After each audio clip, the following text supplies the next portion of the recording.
How about that?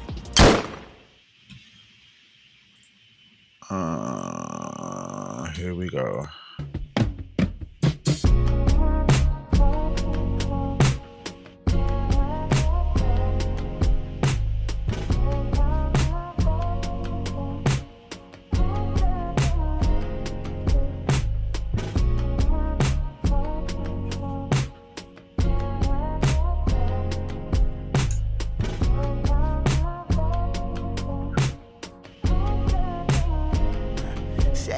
Never have another. Disco dust on my patent leather. The calm before the storm approaches. I'm enjoying this antebellum. I remember the last ride. I remember the way we rode. Do you remember the past time? Oh, I didn't catch this part of the video. You watching the video? We've been levitating.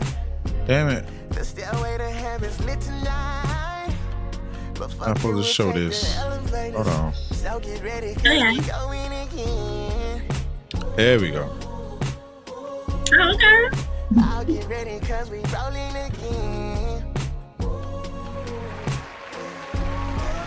Nice. Get ready cause we going again.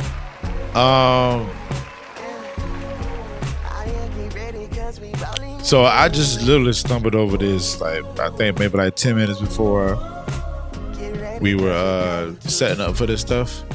I saw it on Threads. Akeem Ali. He was saying he announced his touring in June. Oh, nice. And one of the dates that he has is in July. I mean, in June, one of the dates that he has is in Jacksonville at Jackrabbits. Really? Yeah. Nice. You know, a lot of artists are not coming to Florida, so that's awesome that he's coming. I mean, yeah. I mean, he's coming to whatchamacallit though, so that boy too cool for school. Watch this. The scarf is telling me everything I need to know. What you want? One second. So you order the same thing every time. 4 piece tenders. Talk about a love story. Large Coke. Since you know everything, how come you don't know what type of woman I want? What makes you think I don't know what type of woman you want? Because you don't act like you know what type of woman I want. I do. That boy say he is. That boy is pimpalicious, then the Appalachians, then the Appalachians. In a large Coke. I'm getting that vibe. It's the highway fan. That's the only thing that we keep in question. This ethereal pastime. Euphoria is getting naked for us. Nevertheless, I'm sure we'll get flagged for this, but fuck it. Okay. But yeah, so yeah, Akeem Ali, and I saw a video on the thing, and it showed that I was like, I remember seeing that video like years ago. So nevertheless, he will be in Jacksonville, Florida, on June the 16th. Welcome to Disney. It's a Monday. The other places that he will be hitting up in Florida is Orlando and Miami. Cool. Other dates that he has: Atlanta, Charlotte, Washington D.C., Nashville. Well,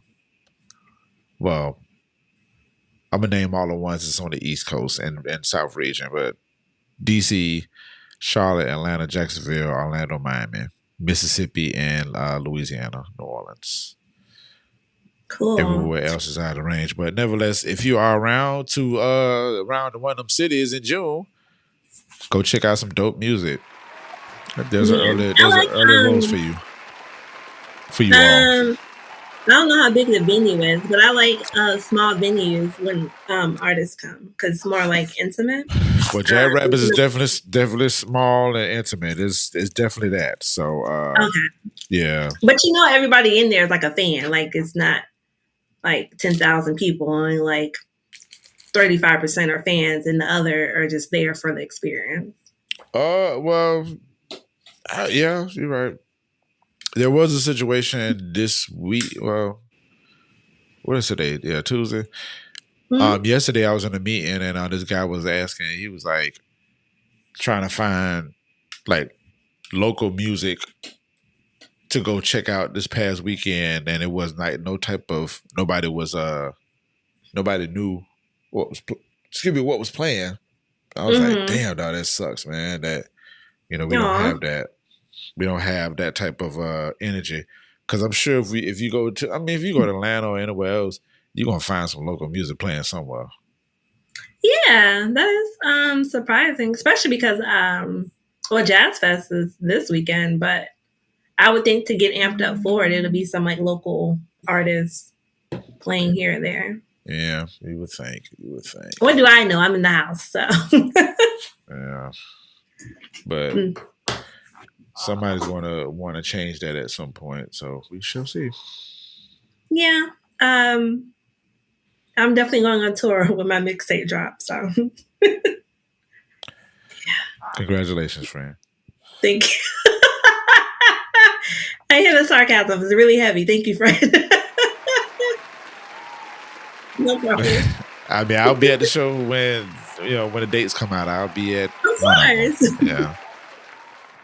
They be like, "Nigga, you ain't working?" I'm like, No, he's not. Not working. So, anyway, friend, how are you? I'm good. I'm here. I'm present. I've been learning how to find little moments of joy. So as we are recording, there is a game on tonight, but you have my undivided attention, the people who press play. But I am curious to see how the first game between the Timberwolves and the Thunder go tonight.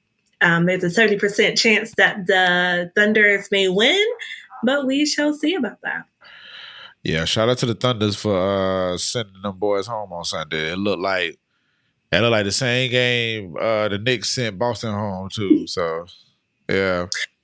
But I do appreciate a good game. But Joker was tired by like the second half. He was like, I want to go home. No, Joker definitely felt like he definitely gave that vibes like I'm ready to go home. Yeah, like he definitely gave those vibes. He like. Because even when he won, he looked like, damn, like I got to do a parade too. Yeah. Like, so he definitely like he was ready to be like, let me go sit down somewhere. For sure. But I appreciate, I saw and I'm still learning about basketball, but those two words, Game 7, is like the thing. So for that to happen, I appreciate the hard work from both teams. Yeah, he probably didn't want it. He probably was like, whatever. Right, because once you win Game 7, you have to keep playing. So right, that's the thing. Like he probably was like, damn it, I don't want to do this. Right, like they're already like 20 points up. I'm just giving the best I can. Right. So, but yeah, I'm good. School is good, work is good, life is. I can't complain. Real quick, shout out to my great granny who turned 93 on Friday, last Friday. Nice. Yay. Happy birthday. That's my little baby. And also my grandmother who she's older, but we don't know her age. You have like grandparents, like you don't ask them what their ages are. But her birthday was yesterday. So just shout out to the grand and the great grand women of my family. I am a fourth generation. So yeah, I'm blessed. Very dope. Happy birthday to the ladies. Friend, how are you? I'm all right. I'm tired. I've had so many meetings today. Oh. Yeah, so I'm just like, I'm tired. But outside it, I'm okay. Same old. Well, I won't keep you long. Well, I mean, on the low, you're going to be carrying the show anyway because. Okay, I thought so. No problem. I was like, when you said that stuff, I was like, fine. Yeah, when all I got was the fifth, this up emoji, I was like, yeah, it's okay. I'm like, yeah, you got it. So I'll do the hard work, but I'm definitely here for the moral support. So thank you. but I'm here though. I'm here for the acknowledgments too. Awesome. Very thoughtful that you thought of that. You know what I'm saying? And made effort to go the route that we're going to go today. I think that's very thoughtful. So no problem. Yeah, I'm excited about that. I am too. I'm ready to hear it. I'm ready to hear it all. And if you're watching us in a visual, me and my friend are not planning on wearing bucket hats. It's just that this weather is, you just prepared for anything. Yeah. Wow. Between that and having a bad hair day, yeah, for sure. Oh, yeah. Same here. I'm definitely ready for a retwist. Like, I'm like, man, yeah, and I'm dreading the call for the retwist, but I'm like, damn, dog, like I got to go ahead and just go and get that summer retwist. You know how I go. Yeah. And then something that's gonna hold you up at least to the end of July, something like that. Yeah, like my birthday's in August, so I'm trying to like count the months of the difference.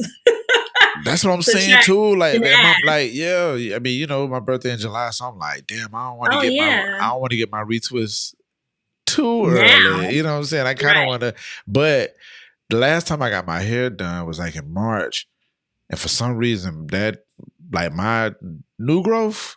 Yeah. My new growth came in stupid fast. Like, this is the fastest this ever came. And I don't understand you're that ready, shit. ready.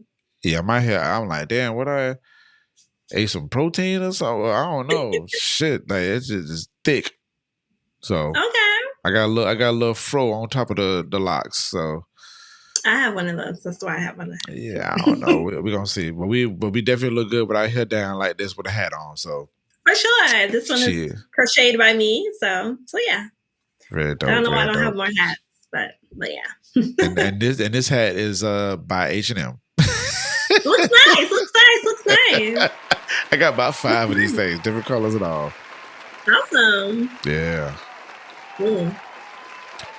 Alrighty, so my people that are new here, this is Flowers for the Culture podcast, the award-winning, award-nominated Flowers for the Culture.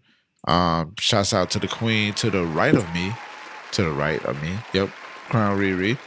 And I am here, Mr. Pete. And we are that dynamic duo action. And we're here to give a lot of joy, a lot of black joy, and just give y'all some information, some things to laugh at, to ponder, all that great stuff.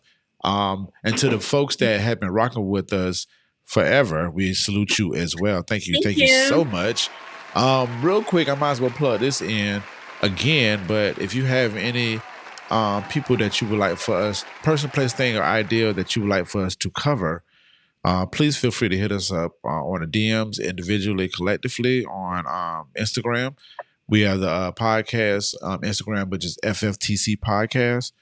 You can send us an email at flowersfortheculture at gmail.com, or you can hit both of us up individually and collectively and share with us your person, place, thing, or idea of who you think we should cover next. We would love to hear the submissions and stuff.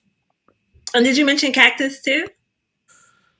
Did I mention the cactus? What you mean? Yeah, like we can give people who to give cactuses to. Did you say that? Oh no, I didn't. No, that's new, friend. I didn't mention. Oh no, yeah, we could do that too. I would love to know what are people feeling on the cactus side. Well, yeah. So if you have somebody that you would love to get, that you want us to give a cactus to and a rose, so yeah. All right, 3 things. So if you want us to give a bouquet of flowers, that's 1. 2, if you want us to give some roses to people. And 3, the cactus. So if and the cactus, I'll explain that on this next round of announcements. But please submit all that stuff in to like I said, the DMs, the emails, etc. So we would love to hear what y'all are thinking and what burns y'all gears or brings you joy in this culture of that we exist in. So for sure, we have some in the comments, but I think the roses I'm giving to will cover one of them. So. Yeah, we're good. Gotcha. All right. So let's get into the orientation of things of the show. So first off, we start off with our segment, A Rose is a Rose, and we give a person, place, thing, ideal, a rose. So we basically talk about something good, great, rejoiceful, joyous, black joyous for sure. Yes. Anything that's grand, all of the things we give that person, place, thing, or ideal a rose. And sometimes they might move up to get in the bouquet. Just all depends. But we definitely start off the show giving praises and gratitude, whatever the case may be. So, and then we go into our next segment, which is the cactus. So the anonym of a rose in this scenario is a cactus. So we talk about something that's bad and different. What the hell y'all doing? What's going on? What is going on?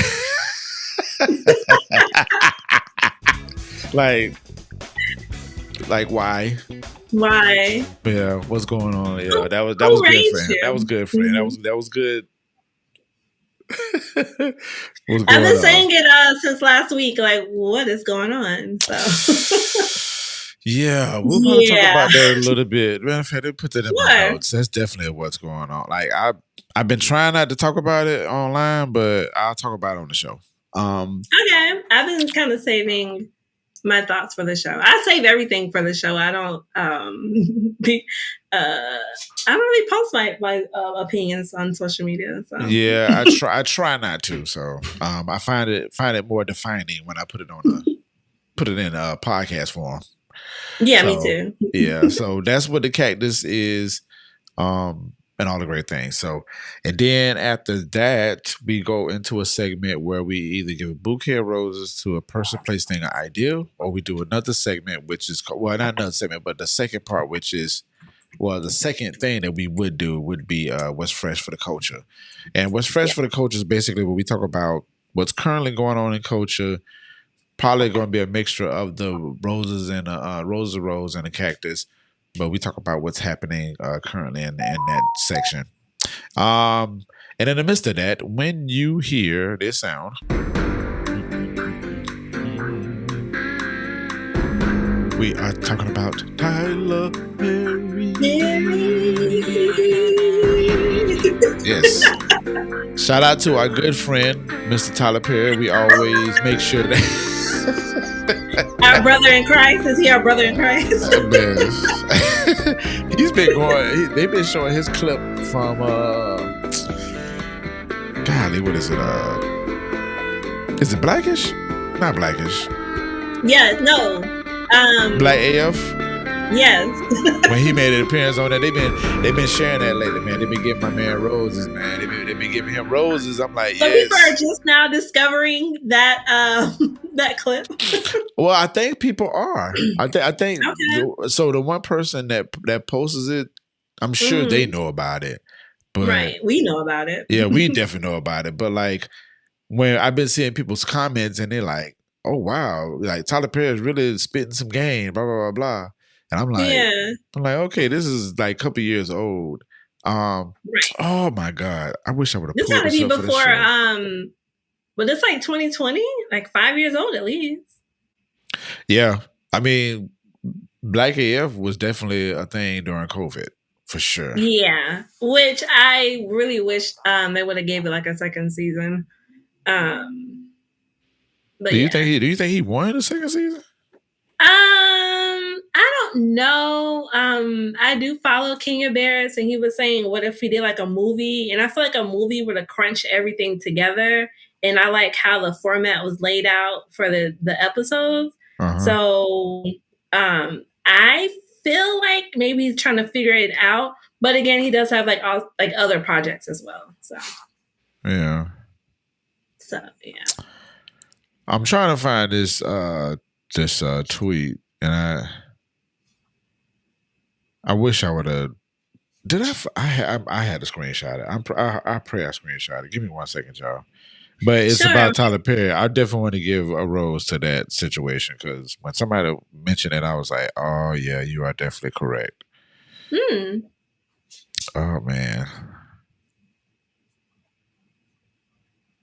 Okay, got it. You got it? Was it a screenshot? Yep. All right. When I screenshot something after that, I forget its purpose. Nah, usually when I screenshot, I'm like, either I'm going to use this in a story or something, or like I'll be able to use it. So, Okay. so yeah. With that being said, Tyler Perry, that's we always tie him into the person, place, thing, or idea that we're talking about. What else? And after that, we do takeaways. We send y'all off to do y'all research, and then Crowned ReRe gives us the beautiful quote that ends the show. So that is the rundown of things. Yep. Awesome. So, with that being said, let's roll into it. If you don't mind, friend, I'll go first. Sure. All right. So, hold on. I think it would just be better if I just show it on the screen.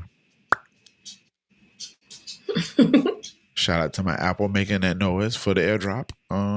Save and downloads. Okay. All right.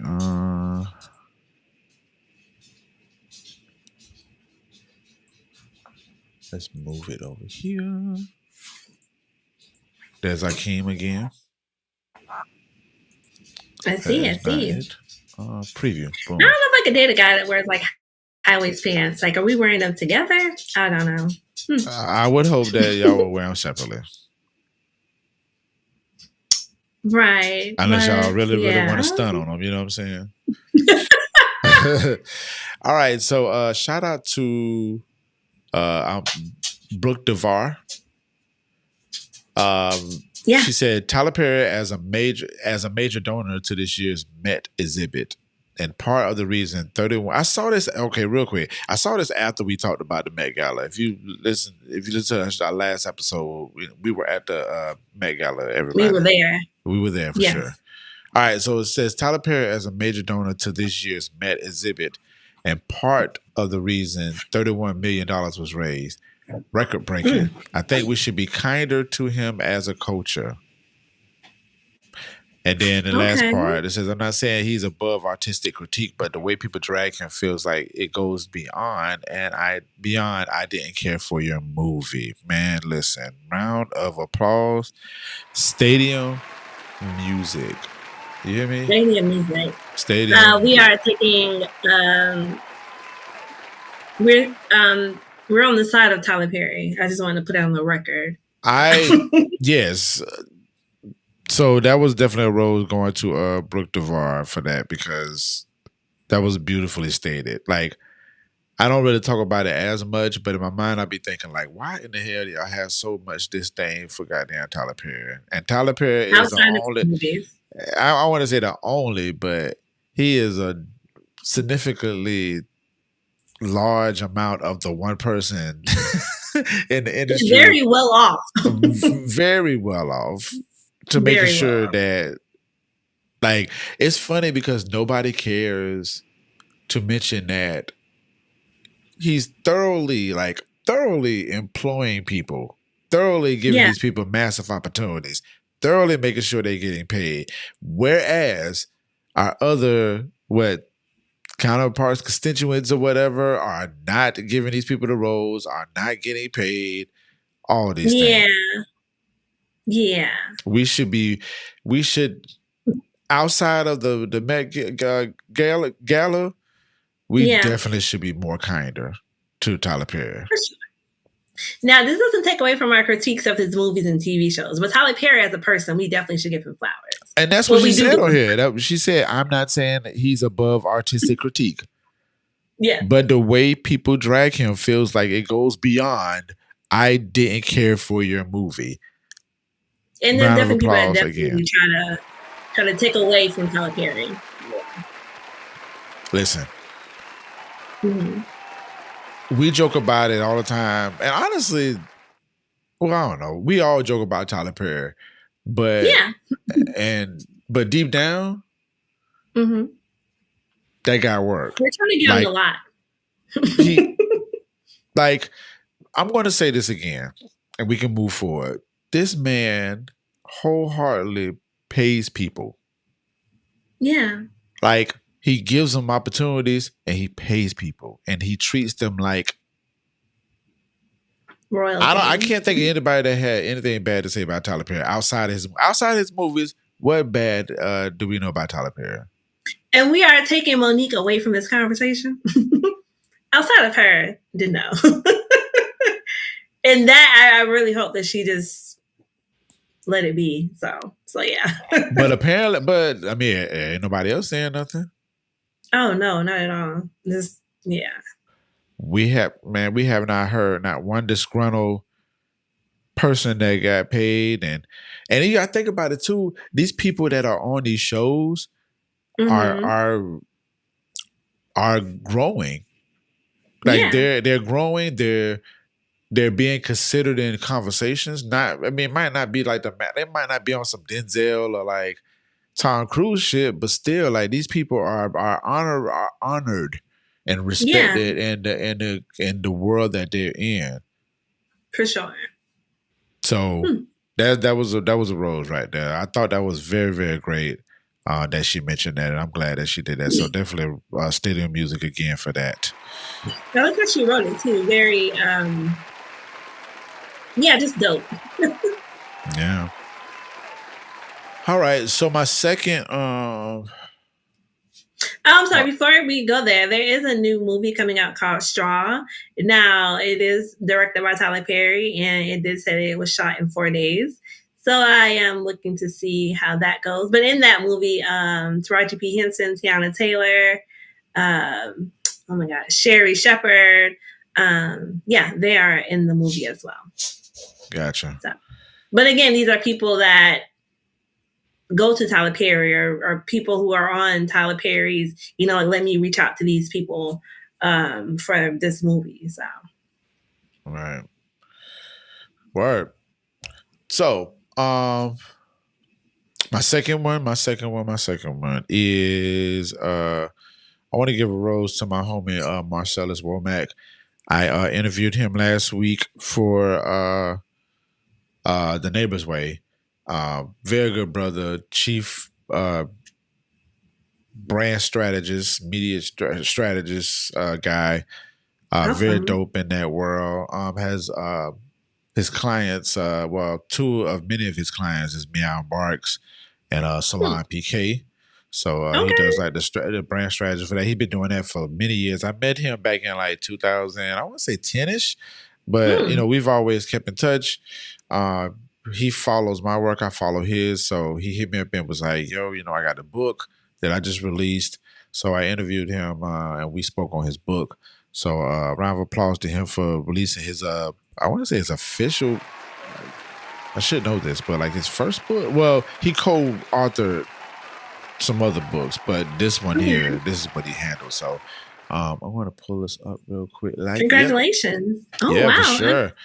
So the book is called, the book is called The Savage Matrix. And it's I've read, I can really say I read half of it. I mean, it's about 300 pages long, but I did focus on it. But this test right here that you can take, it's you find out your archetype. So the archetypes are the hustler, the pimp, the stripper, and the pit bull. So you answer these questions, and it will determine which archetype that you are, and it breaks down like specifically what what it means and that type of stuff. So I interviewed him. Go check out the interview on the Neighbor's Way YouTube page.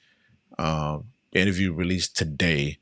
And then we had special guest Tracy from Meow Barks. She was on there, as well as Murders Evans Price, which is her sister. She's a corporate extraordinaire as well. But we had a conversation about hip hop and the state of hip hop from the lens of the Savage Matrix. Like, we asked the question like, what do we think the state of hip hop is in right now? What does it need more of? Do we need more pit bulls? Do we need more hustlers? All that stuff. So, and it talks about going through like the dark periods of your life to be able to be relentless and be able to figure out your archetype, and be able to prosper in the land and prosper in the world that you see fit. So it's a good book, man. And I gotta finish more of it, but my archetype was the pit bull. And so I really zeroed in on reading like the pit bull section of the book. But I did explore the hustler aspect of it. And then he said, if you embody all four of them, that makes you like a kingpin.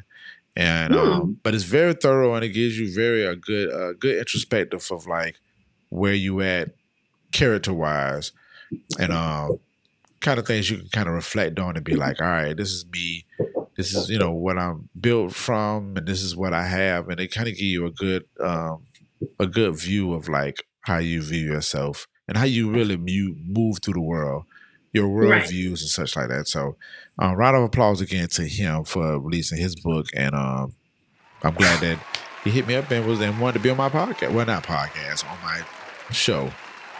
I dare not say podcast because it's not a podcast. It's definitely a show. I'm definitely gonna add it to my reading list. I'm curious to know like what I am like. Oh yeah, so I'm sorry. With that, you can go to let me go to this real quick. You can go to thesavagematrix.com. Okay. And you scroll down and you can take the test. And it's free. It takes like 2 or 3 minutes, but you can take the test, answer the questions, and it will let you know what is your archetype. Cool. Yeah, man. So definitely go check it out. Go buy the book, y'all. Go get the stuff. Go, watch the interview and see what we talked about. Hopefully that'll wing you into buying the book or whatnot. But shouts out to my homie on that for sure. Awesome. Congratulations, sir. Yeah. All right, that's it for my roses. Okay. What do we have for our for my friend? What do we have? 1 second. One of them I didn't send to you, but we can start there because I think, do you still have your YouTube up? Okay, so the first rose I want to give is to Coco Jones. Her album dropped 2 weeks ago. Really big on the streaming numbers. But my friend, if you can pull up On Sight, that's like one of my favorite songs on the album. And when I heard it, I was like, this is going to be a single. And there's a video out for it, so I'm believing that is pushing to be a single. But yeah, roses to her. Okay. The video is like really silly, which I love because it's not matching the song at all.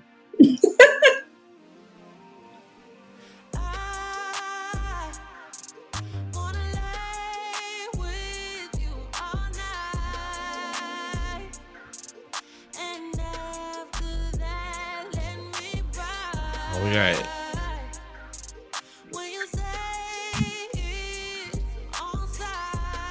Is this original music? Yeah. You mean like her original music? Well, a lot of her music sound like it was like she was remaking stuff. Oh yeah, no, this is the original. Good. As far as I know. Very good, because that was like Coco. I was like, come on, Coco. You have a beautiful voice. Yeah, so listening to the whole album, I could see why they were pulling the songs that were like samples of other songs. But her album is really like far from that, which is, I guess, how they were trying to do like marketing. Yeah. All right. But yeah, this is one of my favorite songs on the album. But the album is like a press play.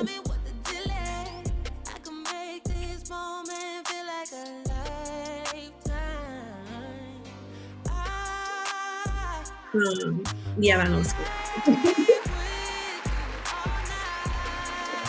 She's interesting. Again, I'm just glad that she has like original music. Yeah, because I was just like, all right, man, we get what you're doing. We get what you're doing. It's beautiful. Yeah. What? But yeah.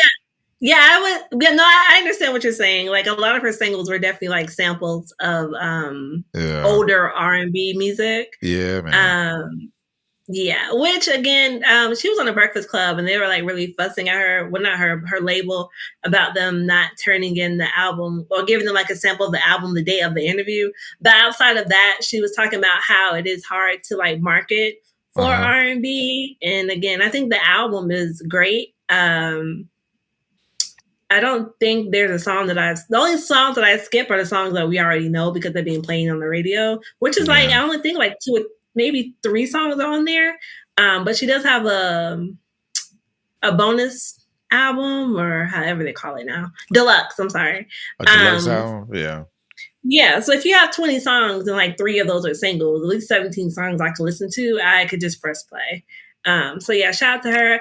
I know you were talking about like hip hop, but I feel like in the R&B space, it's really hard to market R&B right now. And then to have like a full album of actually like great songs on top of that. So yeah, shout out to her. Why do you feel like it's hard to? Because I feel like every Friday or whenever, there has to be at least like 10,000 songs being released. And you have your hip hop, you have your R&B, but I feel like there's so many R&B artists like trying to get out there, trying not to sound like the other R&B artists. I think it's a lot. Yeah. I don't know. I mean, R&B is like the thing right now. That's what I'm trying to figure. Yeah, but it depends on who you are as the artist. You saying hard as an artist though? Yeah, because like, okay, Coco Jones is out, and then you have like Ari Lennox is out, and then you have like other women like around the same genre. Not comparing them or anything, but like what makes you stick out above like everyone else when your album is being dropped?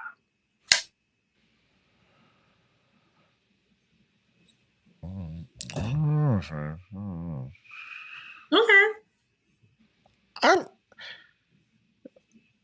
Should I go watch the Breakfast Club interview? Sure. No, I'm just asking because, well, I would suggest it. Also, if you look on Coco Jones' Instagram, she talks about like trying to figure out like what to do like in the marketing of her music as well. Really? Okay, yeah. I gotta watch it because I'm. Well, like Ari Lennox had went on her venting when she was saying like I'm trying to put music out there, and like my own label at the time is not even supporting me. So yeah. That's interesting, man. Also, like Lizzo, like I think Lizzo's like R&B or something, but every time like she pops up, it's about like not her music, but like about her and her body. So it's like, when do we like just focus on the music? So I don't know. Maybe just on my end. I don't know. I'm gonna do some research on that because I just feel like maybe these niggas ain't doing it right because R&B is so popular right now. I'm talking about like everybody's throwing R&B parties. Everybody's talking about R&B. Like I mean, I don't know. Maybe it's something that I'm just not seeing. But I do feel like a lot of people are not capitalizing. And I'm saying this in an honest way and in a malicious way for the people who want to go the capitalist way. People are not capitalizing on R&B action because I'm telling you, R&B topic in general is just it's talked about a lot. Everybody is talking about R&B. Everybody is want to hear R&B. Everybody wants to see R&B. Everybody wants to be influenced by R&B. Like R&B is so heavy right now. And I'm saying this from being, one of the people from R&B mostly. Like I'm in that field a lot, and it just baffles me that somebody like Coco Jones is like, I don't know what to promote it. Like, I know it might not be her, but I'm just curious to know what's up with that. It just seems very, very interesting. It seems very. That's why I'm sitting here like I'm like, really? But when you say R&B, and I know you're speaking like R&B, like the genre of it, but are you thinking about also like one like specific person of that R&B that sticks out? Or just like the genre of R&B? Well, we're talking about the genre of R&B, but like Coco Jones is like, she's, a popular new artist. I mean, she's proven herself enough to be, she's on the road to being a pop star. And I say pop star very carefully. When I say pop star, I'm thinking about like Mary J. Blige style. I could see Coco Jones being in Mary J. Blige status 10 years from now. Easily. Like, I mean, I've seen her performances. We've seen her act. We've seen how she carries out interviews, and she makes, even though she does the sample stuff, it still sounds great. That's why I was sitting here like, all right, is this new music? Because I'm like, I'm tired. Well, this is actually her first album. But yeah, she was putting out those singles, and I get that, and she was working that market to that degree, and I think that's what most artists are doing now. They put out them singles to kind of get a filler. But I just feel like, but it just baffles me to think like nobody knows how to promote Coco Jones. Like, that's crazy to me. Like, I would think people have a hard time promoting somebody like Cleo Soul, you know what I'm saying? Or like Snow Allegra or whatever. Like, I feel like those people would be hard, or not even hard, but difficult to promote. But like Coco Jones and Ari Lennox, that should be a walk in the park. I agree. But stuff like only from their side, like it's not easy for it to happen. Yeah, and that's why I say I might need to watch that interview and see what her perspectives were on it, or just read a little bit more and find out, because I'm very interested. Very interested. But why isn't Cleo Soul getting the same marketing? I mean, I treat it like how Neo Soul is. Okay. That's how I look at it. That's simply how I look at how Neo Soul was treated. Was and is treated. But even like the Neo Soul artists didn't want to be called Neo Soul. They were like, this isn't. Yeah, and I know they didn't want to be called it, but it was still a revolutionary moment for music. It was. Like, I agree. I don't care about the, like, I mean, even if nobody called it Neo Soul, they still wouldn't know how to market Erykah Badu or Jill Scott, or Music Soul Child, or Anthony Hamilton, or Glenn Jones. You know what I'm saying? Like, they wouldn't have known how to do that. And this happened way before they even came into the picture. They've been doing this with hip hop. They didn't know how to identify what De La Soul, and the Commons and the Grand Poobahs and shit like that. They didn't know how to market that stuff, but it's just as marketable.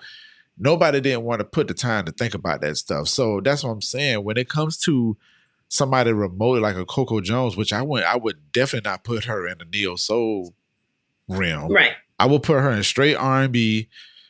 Ari Lennox, I would kind of put her in the soul category because, she's more soulful to me. But she definitely has that pop appeal to her. But like, it just baffles me to see that. I don't know. Yeah. I was kind of interested when they fumbled. I feel like they fumbled the bag with Ari Lennox. I'm like really? Like, why is she leaving from that? Because, and I hate to say this, and we can move forward. I'm sorry for pausing, but no, you're fine. But I feel this like, say it again. This is cultural. Oh, for sure, yeah. But like, I hate to look at it this way, but like, you got a SZA with Kendrick Lamar. You know what I'm saying? And how that developed, and I'm like, well, maybe that could have possibly been added to that or whatever. You know what I'm saying? Like, I don't know, but it's interesting though. Like Coco Jones, like, wow, like them A&Rs out there and them record labels ain't shit if they don't know how to promote Coco Jones. But you have that, and then you have the streaming music. People are making music just for like TikTok dancers. I feel like it's still a lot, but yeah, I would suggest listening to like the Breakfast Club. Yeah. And then, I always say like sometimes the radio kills singles where the radio only plays like that one single from that artist when they have like a whole album and 4 singles. But it's like, we're only playing this one song for sure forever. For sure.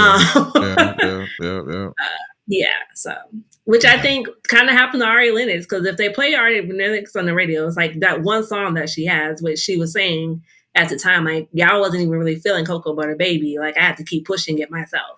So stuff like that. So yeah. Which I was like 2 snaps and a twist, because she's telling the truth.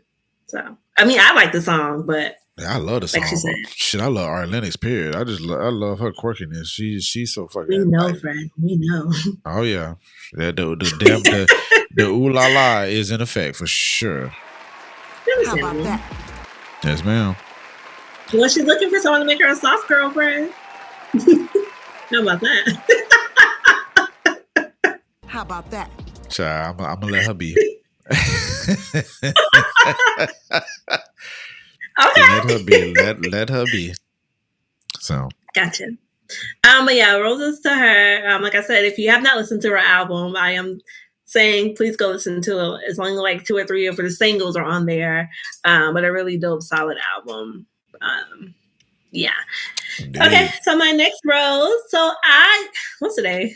Oh Lord, it's like Tuesday. Yesterday I stumbled upon the Reliving Single podcast. I didn't stumble upon it, but I was trying to like put it to the side to watch it when I had time, and I had time yesterday, and I freaking love the chemistry between Eric Alexander and Kim Coles. This clip is coming from the Reliving Single podcast, and I would say you would enjoy it more on YouTube than just listening to just the podcast. But on this one, they have Regine. I can't think of her real name right now. On here talking about her role and giving her flowers. And I'm ready when you are. All right, well, stop playing. That Living Single there was a number of things that we were known for, but the writing was just everything, you know, and Yvette really led the charge in terms of the writer's room. But those early episodes when she was writing, you know, and I'm not saying that she wrote this now, you know, very infamous quote from Maxine, but Maxine had all these great lines and these great analogies, you know. Girl, that's what we're for, to cultivate them. You see, a good man is like fine wine. They all start out like grapes. Our job is to stomp on them. And then keep them in the dark until they mature into something we wouldn't mind having dinner with. And that meme goes on and on and on. And so Yes. it's from the clip we just saw, it's like, you see, a good man is like fine wine. They all start out like grapes.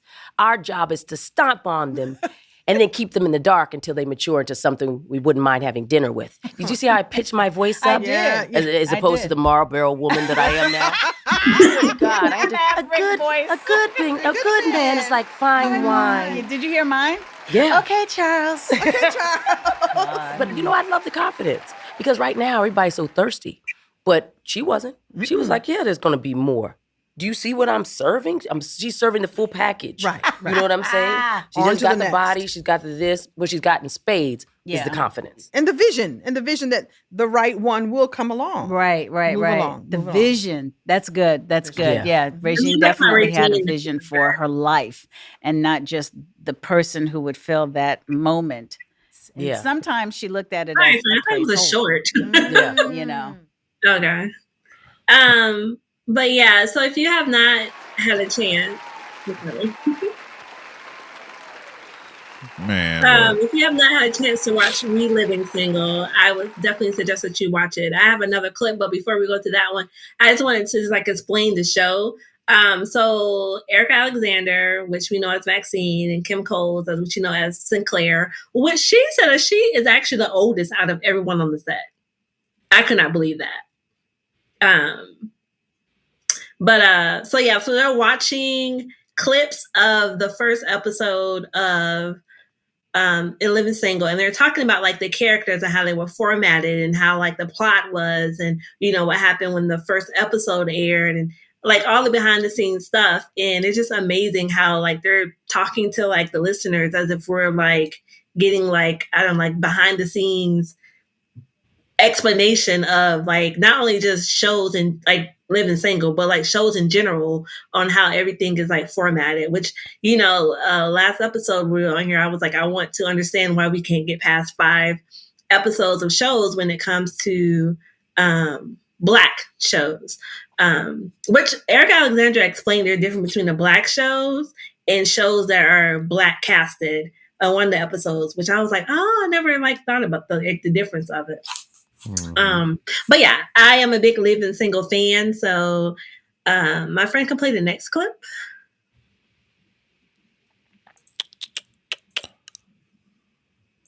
That's the same one. Yeah. is that? Hold on. Mm-hmm. That's not it, is it? No, that's when you just played. No, you sent me the same link. Did I send you the same one twice? Yup. Oh, I'm sorry. That's why. That's why I. Sorry, friend. Nah, it's cool. When you sent it to me, I was like, she sent me the YouTube version and the Instagram version. Oh, my bad. But okay, so anyway, there's 3 episodes so far, so I would just definitely go check it out. There was, let me see if I can find the comment. Oh gosh, what's your name? One moment, friend. Because someone left a comment for us to give flowers to Living Single, which I feel like every time I listen to one of these episodes, I'm definitely going to do that. Who was it? Oh, Wonder Alicia. Yeah, she put Living Single as a show that we should give our flowers to.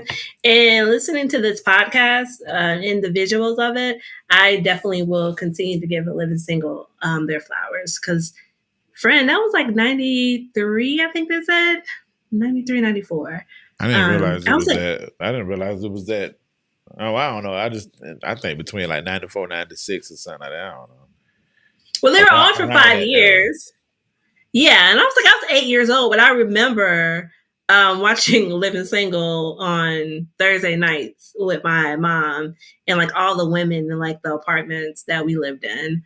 Yeah, so yeah, definitely please go check out and support them. I'm hoping that they do like every episode. That would definitely make like a long jeopardy of the podcast for sure. Okay. So. And shout out to Kevin Hart. He's one of the executive producers of the show. Yeah, they up under the what is it? The Heartbeat joint, yeah. Which I would put Kevin Hart up there with Tyler Perry as far as giving people platforms.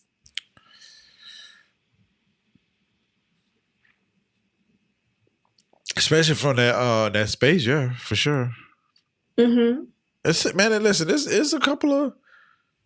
I mean, you got the Obamas. They giving out platforms. I mean, and we're talking about like the podcast space or the media space. You got that. I mean, you got LeBron James doing it as well. Yeah, it's a lot of people in that space that's giving people opportunities, man. And sure. I immediately thought about Kevin Hart giving Living Single that space. Probably for the nostalgia action.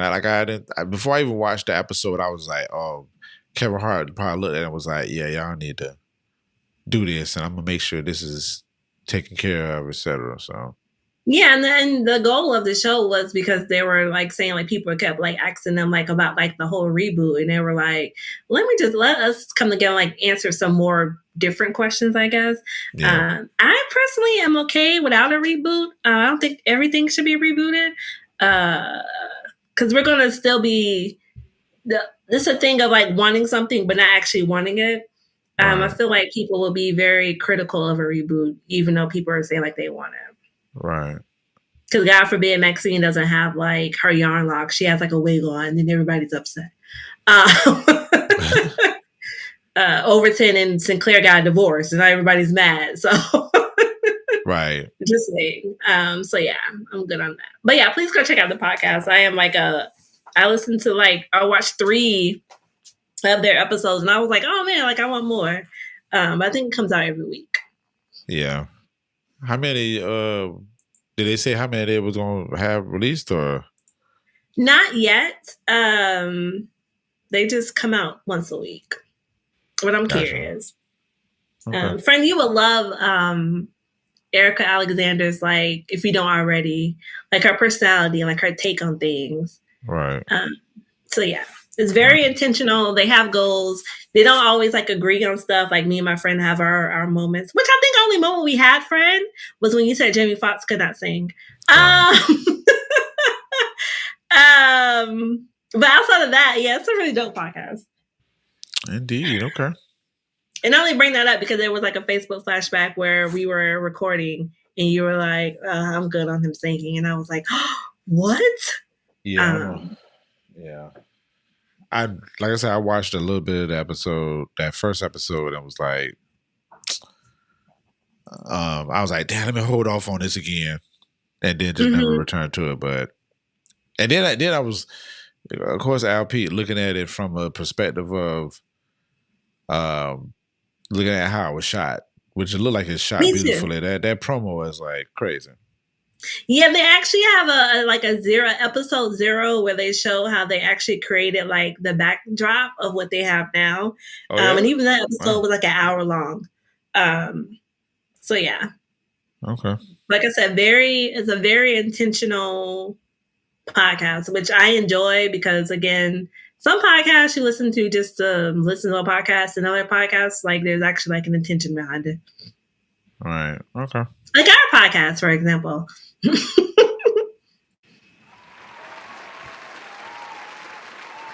Good example, friend. No problem. This is what I do. So yeah, I think that was speaking of podcasts, I just want to say there's a podcast with Rick Rubin and Andre 3000 are having a conversation. And Rick Rubin came very close to Andre 3000 giving us some type of bars. So shout out to him for trying his best. Also, shout out to Andre 3000 because I enjoy his piano album. And I am torn that I do, but yeah, I enjoy it. Yeah. He's not coming back to rap anytime soon. You said he's not what? He's not coming back to rap, which is fine. Anytime soon. I mean, I wouldn't come back, but hey. I mean, I wouldn't come back at all. But there is discussions if he's going to show up at the Rock and Roll Hall of Fame. He came to the Met. That surprised me. With a piano on his back, but I mean, he did design the GQ's clothing, so yeah, he might be trying to pop on a show. But this is a recognition for hip hop, though, not fashion. We'll see. We'll see. But why is he so good on the piano? I said, damn it, Andre. You know, people hating on that shit. You know, that shit was rapid. It's me. Huh? It's me. You said that's hating on it? I'm not hating on it, but okay. So this is my thing with Andre 3000. The way he introduced it, he was like, hey, I just recorded all this, like on my iPhone. It's nothing serious. I was just playing around. Me and my son were like in this house for like 6 months, and we're just doing a little here and there. It sounds great. Like you didn't have to like make it sound like here am I. Here's the rough draft, and it's a freaking out of the Bible. I'm like, what are you doing? You know what you was doing, right? Like. Like we'd be like, okay, Andre, like you were carrying the flute. Now you have a piano on your back. We understand. No, this is like really good. Like I actually hit repeat on it. Yeah, and I was like, what? So after you play an album, like Tidal will like find something that's like close to that, and I was like, what's gonna play next? And it was Martin. I can't think of the first name. Was it Martin? You know the guy. I can't think of his name. Martin? He does like the instrumentals. You say he does the instrumentals? Yeah, he does. He has like a song with Kendrick with the horn. Terrence Martin. Yeah, thank you. Terrence Martin. Yeah. Like that came up after that. And I was like, okay, it's like in the same vibe. So yeah. Roses Andre 3000. Yeah. Like I said, I'm torn, but I will give him roses for the album. It's very listened to, for sure. Okay. So yeah, those are my roses. All right. It looks like you have only one cactus, right? Yes. Okay. But do you have one? I do, but I really don't want to spend too much time on it. But I wanna mention it though. Maybe we can talk about it later. Okay. Damn it, where is that? My I always, cactus? I always can't forget. The sound. Oh, okay. Woo! Swing-a-ding-a-ding. Pow, nigga. Pow, pow, pow. Is that how you feel, friend? Yeah, I mean it's the Wild West sound.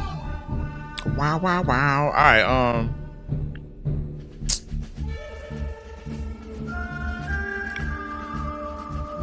who should go first? You can go first. Me? All right. So it's almost like the elephant in the room. Okay. Almost with our culture, whatever. Mm-hmm.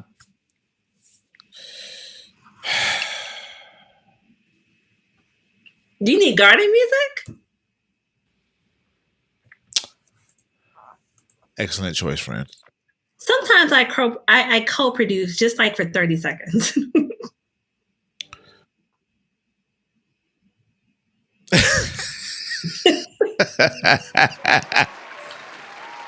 Tranquility.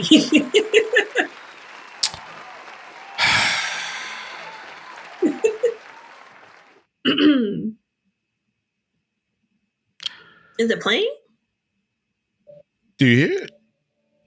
No. Because it's on mute. There I we don't know go. why the hell it's on mute. Sorry, y'all. Okay. How about that? Okay.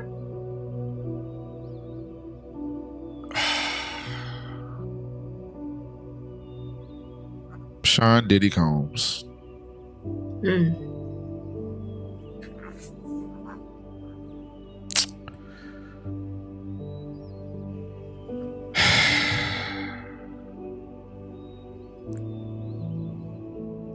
Matter of fact, I'm going to switch it back to the screen to us. Okay. Because I can't see you, friend. I don't know what's going on. I'm sitting here. I didn't want to really say his name. That's the thing. Like I feel like I'm just in that much of a discuss. Okay.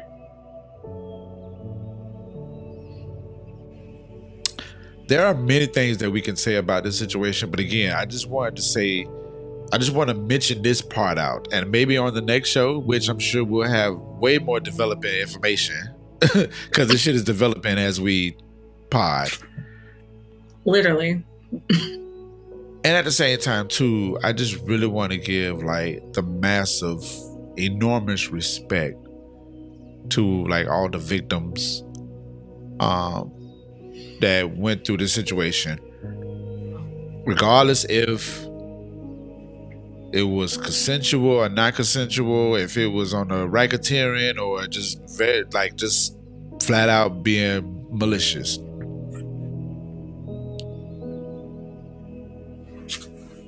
But this MF,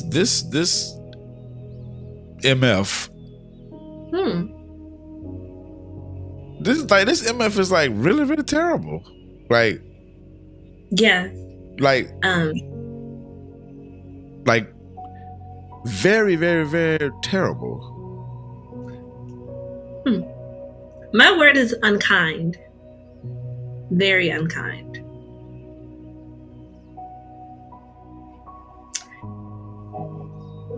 And I say unkind because as growing up as children, we were taught to be kind to others. And he's very, very unkind. And I give a cactus to anyone that tries to like argue that he's not. Like if anything, he's very unkind. Horrible, but also unkind.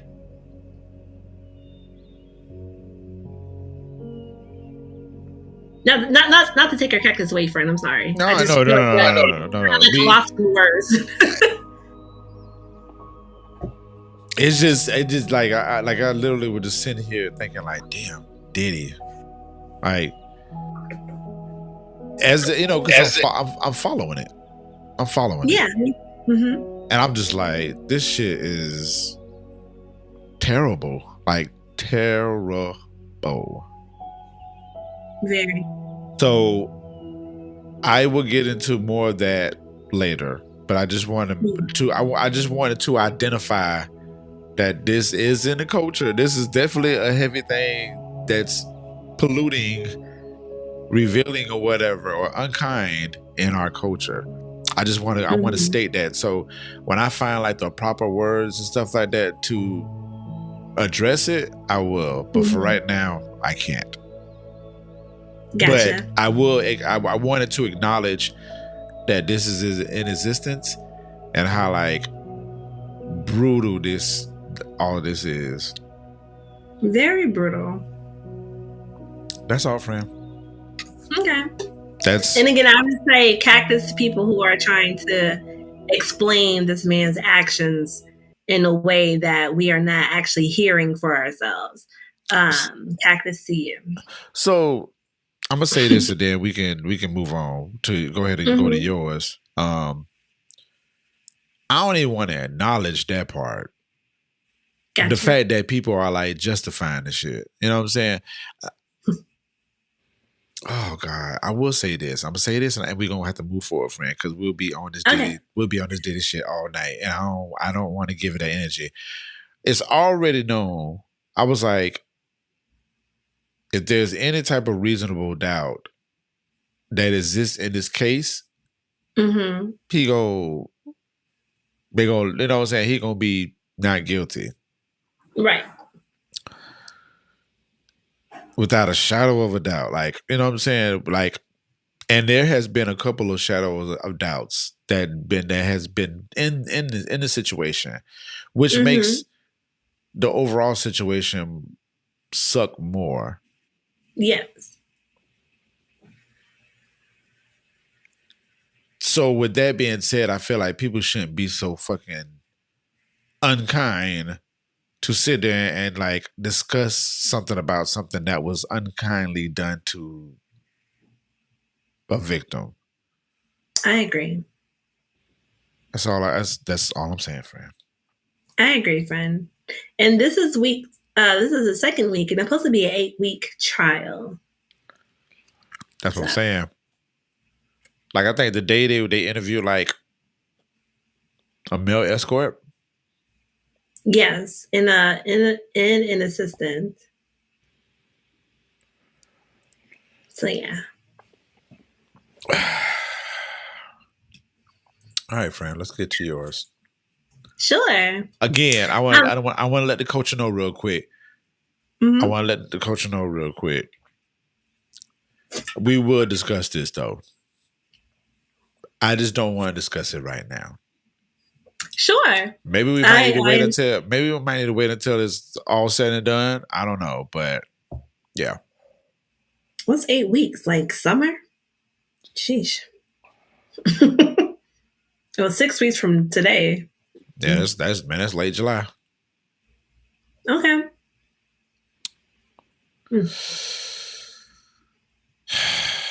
Long sigh. Woo-sigh. What you got, friend? What you got? My cactus is on a lighter note, but I don't play about family. And I don't know who was touching on Denzel, but I need to leave my uncle alone.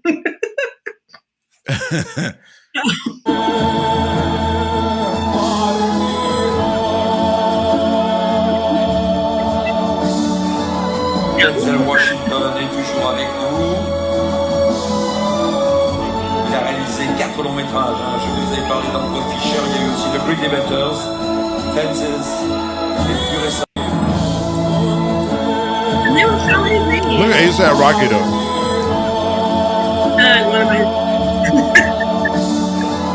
Denzel Washington est toujours avec nous. Are they announcing him? Yes, they are. Je vous ai parlé d'Antoine Fisher. Il y a eu aussi The Great Debaters, Fences. Oh my God. So me and my friend was invited to the Met Gala. We were not invited to the Gaines Festival. I cried last one. Yeah, you know what I'm saying? like, we need to stay away from these niggas. Yeah. How dare you touch Denzel Washington? He's like, stop it. You stop it. Yeah, cactus to whoever he was talking to. Just the paparazzis in general. Yeah. You see that? Like they trying to grab him again. Like what's crazy, boy? Have they not seen Equalizer 1, 2, and have they not seen Gladiator 2?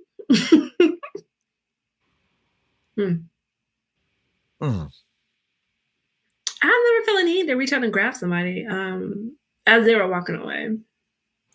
Wow. So yeah, cactus to that situation. There is a new movie coming out when Denzel Washington, A$AP Rocky, Spike Lee is directing it. That's why they were there. So yeah, just cactus to that situation. But that's not the first time that someone has been pressed at the Cannes Festival. Last year, Kelly Rowland was trying to go up some stairs, and some security was like blocking her from going up or trying to make her go up. Yeah. So, but they know that these are celebrities for sure. They don't care nothing about it. Not saying that celebrities can't, get direction, but Denzel Washington's situation was yeah, that's wild. And that's not the first time this happened, right? To Denzel. I want to say it was another situation where he was getting kind of rowdy on somebody.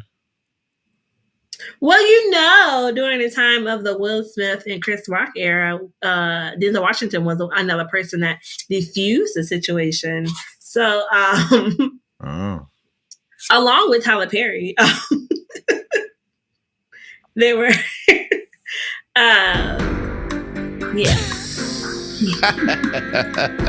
trying to calm Will Smith down there.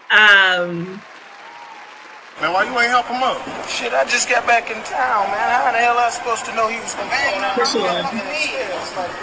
And I bring that up to say, I don't think Denzel Washington would have got violent with the guy, but you're literally grabbing on my arm. What do you stop it?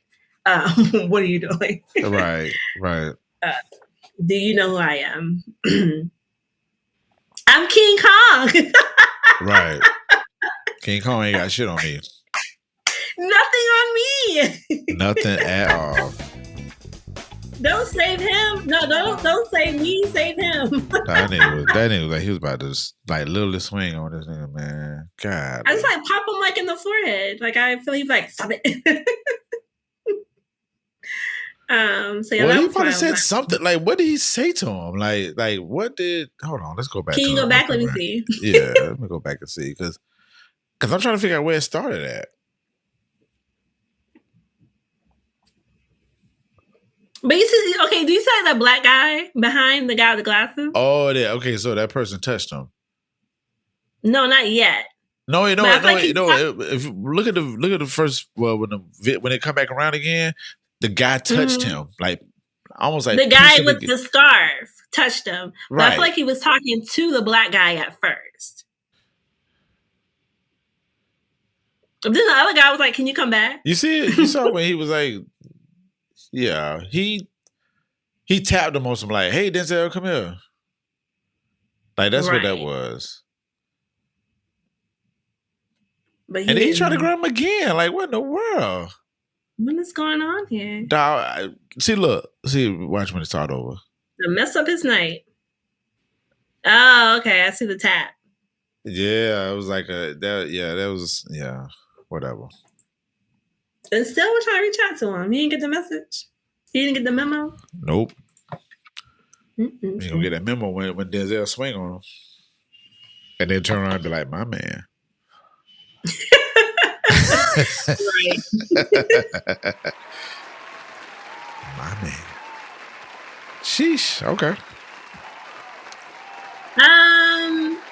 So we are, I think my friend is okay with this. We are recording on a Tuesday. In Minnesota, it's 47. OKC is 38. Second quarter, almost to the half. Okay. We shall see. Again, if you don't know, Crowned ReRe loves basketball. Loves it. Yeah. So.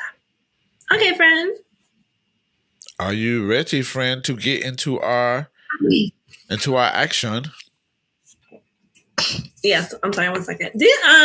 This weather and my sinuses just got me staying inside. Listen, this shit ain't got worse too, man, because and it got what is it called? Just hot out there, just hot as hell. So that don't make it any better. There's a crack in the earth. Today it was like 96. Yeah, but like a couple days ago it was like 100. Yeah. And then the weatherman says it's gonna feel like 100, and your body's like gonna cool off like it should. So stay hydrated. No, stay your ass in the house. Jesus Christ! Wow. Okay. Like where? I'm like, what does that mean? Like what? Yeah, niggas really gonna be inside on the summer. I definitely will be. Yeah, because I ain't trying to burn up. I mean, I like to be a little sun kissed, but I'm not trying to fry. So I would definitely do that. Better be drinking some. Yeah, you gonna get sun kissed, all right? I am not trying to be in the air fryer at all. That's not gonna kiss your. Even like 5 minutes outside, I'm good. I walk king, and that's about it. And water my little vegetable garden I have, but yeah, that's about it. I'm coming back in the house. Alrighty, friend, I'm ready. Alrighty, hold on. Let me make sure I say this. That's right. not it. Okay. Ooh. Oh, I like that though. The little ding. Yeah. It reminds me of Andre 3000 Flute album. All right, friend. Are you ready for the happenings? Sure. Yes. All right, here we go. We are giving flowers to Jackie Chan and Jet Li. Yay. Hey, y'all. Thank you. So May is Asian American and Pacific Islander Heritage Month, and I thought it would be awesome. And I know this is they have both worked with people in the culture, and their movies has been very cultural. Mm-hmm. See what I did there, friend? You see what I did there? You see it? Mixtape Yes. Jackie Chan and Jet Li are who we're giving our flowers to. Yeah. Lovely. Are we playing a video first, or are you just gonna give us some background? Or? We can do Jackie Chan's first. The clip that I gave you was the first time that I saw Jackie Chan in a movie that my dad took me to, which was Romeo in the Bronx. Wow. Okay. Romeo in the Bronx, baby. Did you see this movie, friend? I don't think I have. Okay. I am going to be caring. Okay. You don't have to. It's on me. Okay. Hold on. What number, friend? No, I'm sorry, friend. Go ahead. I was trying to figure out why my camera keeps shaking because of my laptop. No, you go ahead. Don't worry. It's on me.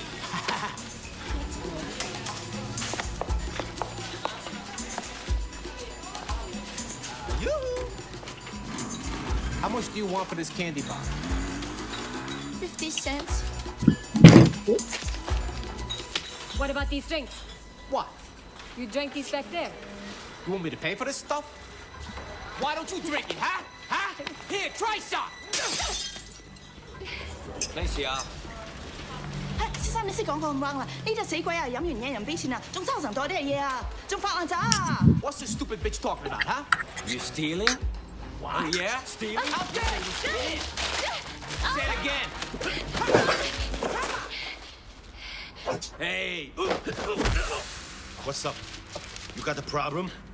Yo! ¿Qué pasa? Hey, what you doing, man? Isn't he in the new So, you're a tough guy, huh? the Karate Kid movie that's coming out? No, yes, it's coming out. I'm sorry. This summer, I think. Wrong. The chocolate. I'm sorry. I was trying to get to like the fight scene. Oh, there we go.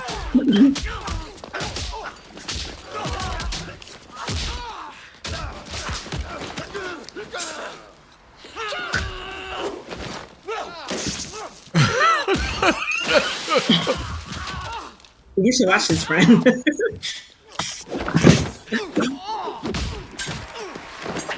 Man, why you ain't help him up?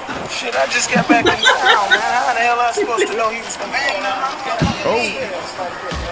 This is definitely not a back in town situation going on right now. It definitely is not helping. Did you see him? I think he broke my nose. Hey, don't go!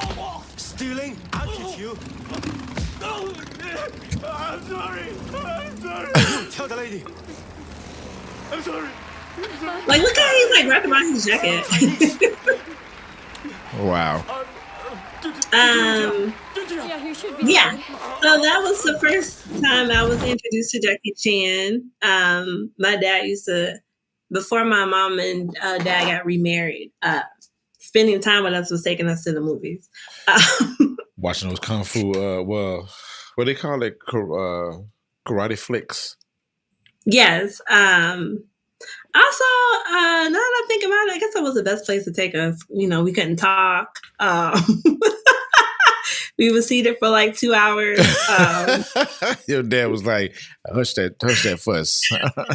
Right. Get some popcorn for your sister and some raisin nets for you, and y'all hush. Watch a movie. Hilarious. Smart thinking, Dad. Appreciate it. But yeah, that was our thing, was going to the movies. So let me get into Jackie Chan. Let me go ahead and give y'all the disclaimer. I am just giving y'all a broad view of Jackie Chan. If you would like to do your Googles or your Wikipedia, please feel free. We are here to just give you the vibe. Yeah. Okay. So Jackie Chan is not his real name. Feng Shalong is his name. He was born in April 1954. His professional name is Jackie Chan. He's a Hong Kong actor and filmmaker known for his slapstick, acrobatic fighting style, comic timing, innovative stunts, which he typically performs himself. So, yes, Jackie Chan is very known for doing like his own stunts, for sure. Excuse me. So, Romeo the Bronx came out in 95. Oh, I was 10. Yeah, good times. No responsibilities whatsoever. And then from there, I wanted to pull up some movies that he did, like, you know, with the culture. So, of course, we know him from, friend, what do we know him from? Rush Hour? Yes, 1, 2, and 3. Well, Rush Hour. Yeah. And I did find a clip for that movie. Did you want to go ahead and play that one? Oh, that's not it. Oh, that's in your That's not it. Oh, Lord, was it me? No, I got two of them from. Well, here we go. Hold on. Oh, yeah. So it was the same. I was sending everything by my phone. This one? Yes. Oh, shoot, crap. There we Okay. go. Oh, hell no. No, he just playing, man. He playing, he mean that. He meant cut me loose. Let me go. Ah ouais, vite.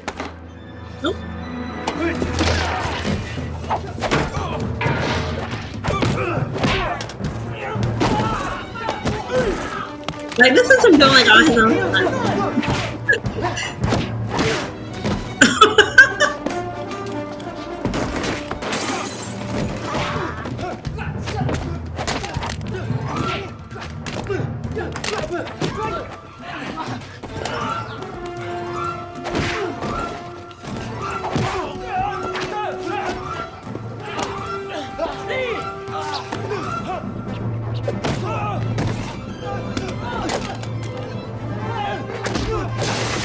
That mean he was like in his 50s doing this shit. Oh, you can pause it here. I was just or wherever.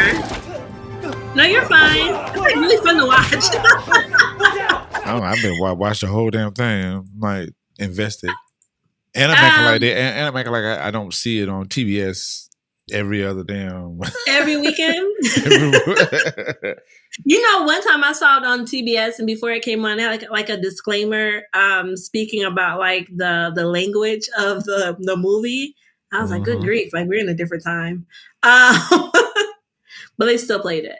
But yeah, And they play all three of them too. They do.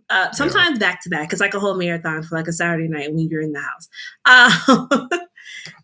So going back to his movies. Friend, do you have you watched any other movies outside of Worcestershire? I don't know what other movies he was in. Okay. He does play Chan in Chan the Master Monkey and Kung Fu Panda, which I've watched. What else? The Forbidden Kingdom was one of the. I think I'm a Jackie Chan fan. I think that's the problem. But I enjoy like karate movies. Again, it's awesome to like watch him like do like his own stunts and everything. Oh my lord, he is like it's like so much stuff on Wikipedia. 1 second, guys. Sorry. They said that he was. I think they was picking on him online. They were saying that he was going to be doing his own stunts and he did do his own stunts and The Karate Kid. Yeah. That makes sense. I think he likes doing his own stunts. There was a clip, but I forgot to get it, where he was saying when he was on the Rush Hour set, he wasn't too fond of being on set because he can still, at the time, he couldn't really like speak like English or understand English. So his thing was like, I'm here to work and I'm here to like do stunts and stuff. And they'd be like, no, it's time for us to go to lunch. And he was like, no, like I'm ready to work. I'm good. So, you're like, no. Right. They were like, there's like the screen, like Actors Guild, like we have to take a lunch. He's like, okay. But most of the time it was him like just like nodding and smiling because he was like, everyone talks so fast. And I was like, I can't imagine like working with like Chris Tucker and trying to understand like what right is going on. Like there was definitely a language barrier for sure. Right. Which worked on set on the movies. I mean, we got 3 of them. Yeah. Is there a certain Rush Hour that you prefer? I mean, the OG one, the first one. Okay. I mean, all 3 of them was actually good. Like they just advanced to better, you know what I'm saying, situations. But yeah, I don't know. I just think about the dynamic when it came out. Gotcha. I think about like how that was my introduction to Jackie Chan. Okay. But like thinking about Chris Tucker when he was coming off Friday, Dead Presidents and stuff like that. So it was good to see him in like a international type of movie.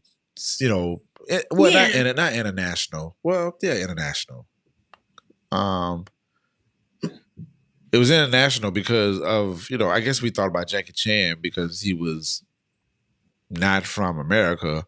Yeah. I mean, he might have been born in Kansas. We don't even know, but I mean, quite okay. Where was he born at? But I'm sure that people. Wait, let me make sure. 1 second. Okay. You say he's a Hong Kong actor, so I'm thinking he was born in Hong Kong. Right. So with that, I mean, that made it international for him because people in China were like watching Americans and likewise. So, and at the same time too, it was a popular movie. Chris Tucker was he was on that A-list for sure. Yeah. At one point, he was the highest paying actor in Hollywood. Yeah. Yep. I can believe it. And I'm sure how we were looking at Chris Tucker at that time, people in Hong Kong looking at Jackie Chan probably the same. For sure. They're like, who's Chris Tucker? We know Jackie Chan. Right. And we were like, ooh, this is Jackie Chan. Who's this guy? Except for me, because I know who was. But yeah, I just wanted to acknowledge him. I'm happy that he is going to be on the new Karate Kid movie because I randomly think about Jackie Chan in the era that he had during like the 90s and early 2000s when he was like on a roll as well. Like he was like in every movie from comedy to drama to action for that span of years. And I don't know why, but I randomly was like, what happened to Jackie Chan? So I'm happy that he's coming back on screen doing Karate Kid for sure. He's done a lot of shit though. Jesus Christ. Yeah, I was trying to and friend, you probably have seen movies but didn't like know like the name of them because there's so many of them.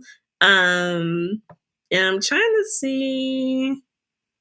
Okay, so I'll go ahead and just read this. But I don't know these other ones.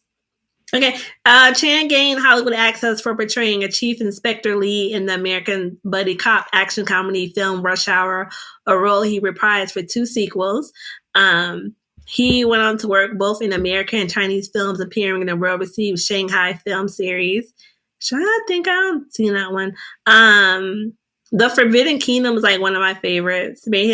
Now, The Forbidden Kingdom was the one he collaborated with Jet Li on. The ending was like really sad, but it was like a really good movie.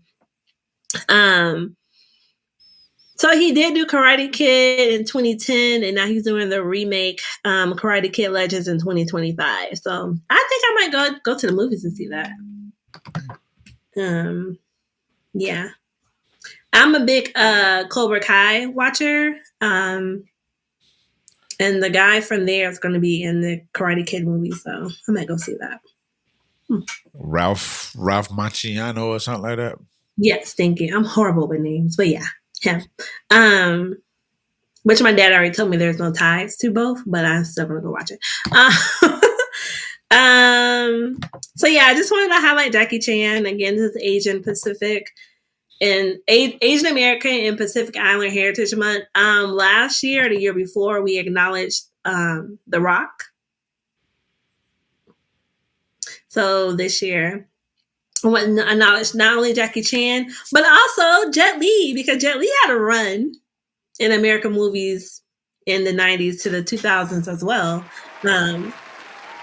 Yes.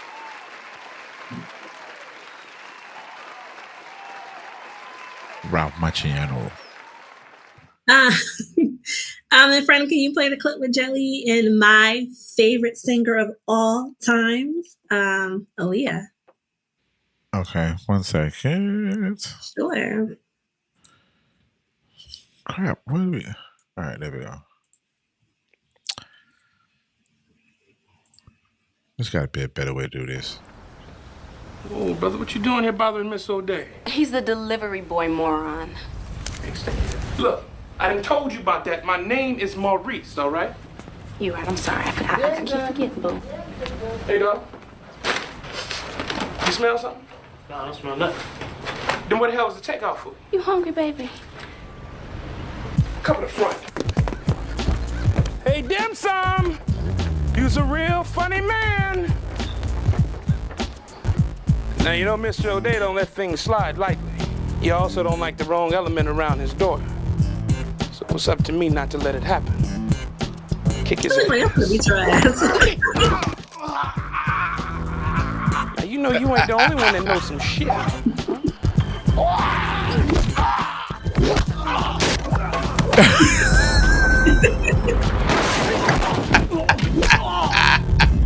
Hey. Oh, brother, what you doing here bothering Miss O'Day? He's the delivery. You know you ain't the only one that knows some shit.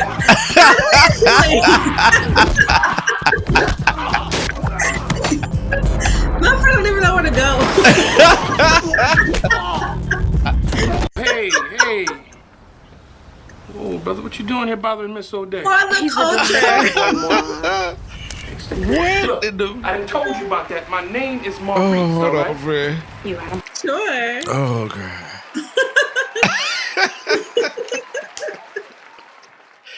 The sound effects are so great. Oh, Bob. Do you think they had to like make them like more like I'm sure like more magnified? Of course. For sure. And can we just give it up for Anthony Anderson? 25 years ago, that was Anthony Anderson compared to what he looks like now. That man looking like Macho Man right now. You say what? See, he a macho man now. Yeah, which nothing wrong with how he looked back then. I'm just saying he looks different, respectively. Right.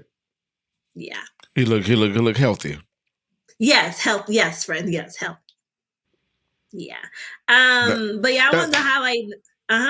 Well, that's another cat. We was talking about that online the other day. It was saying like somebody said telling somebody that they gain weight is not a greeting. He said black folks, dear black folks, telling somebody that they gain weight is not a greeting. And I was like, and telling somebody that they're losing weight is not a greeting as well. So it's not a greeting. I've been getting that a lot within the past couple of months, and I'm to the point where I dislike it. So that's all. We can continue.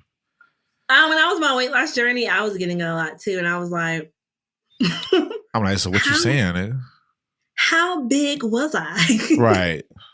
Because now we're in the third month. You're still saying I'm losing weight. Am I? I dislike it. Totally dislike it. Right. Like I'm coming to work every day, and every time you see me walk down the hallway, girl, you losing weight again? I'm just saying it look good. Shut up. Right. I'm like, oh, thank you. Are you losing weight? Right. How about that? Are you picking it up? What are you doing? Right. What are you doing? What are you doing? Damn. What's really going on? For real. But anyway.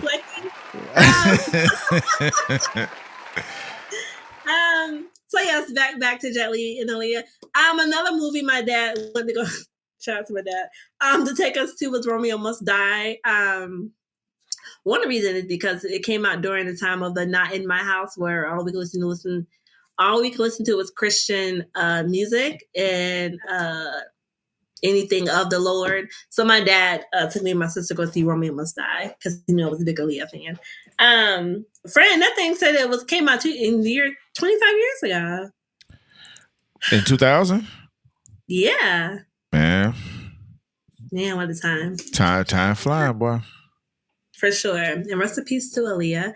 For sure. So yeah, Romeo Must Die is one of my favorite movies. I probably know it word from word. It gave like a lot of acknowledgement to hip hop as well. DMX was in the movie. Aaliyah's father, who also played in Sinners, played Lando. I can't think of his last name. He was definitely in the movie. Anthony Anderson.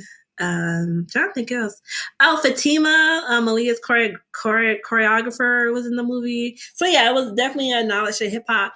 And Fred, do you remember the soundtrack was like awesome? Yes, Romeo Must Die. Yes, that was the one where DMX and Aaliyah did that song together, right? Yes, Back in One Piece. You had Try Again. Oh, that was a lot of like, yeah. A lot of Timbaland mixes. I think Little Mo had a song. The album was like great. Okay. For sure. But yeah, so back to Jet Li. I'm sorry. Let me do a little background on him real quick. 1 second, guys. Sorry. They don't look their age. So there's a rumor that goes around that Jet Li is deceased and he's actually still alive. I don't know how people come up with those rumors. Damn, really? Yeah. He was born April the 22nd, 1963. And he is still here. He is a Chinese-born Singaporean martial arts actor and philanthropist. Oh, I said it right.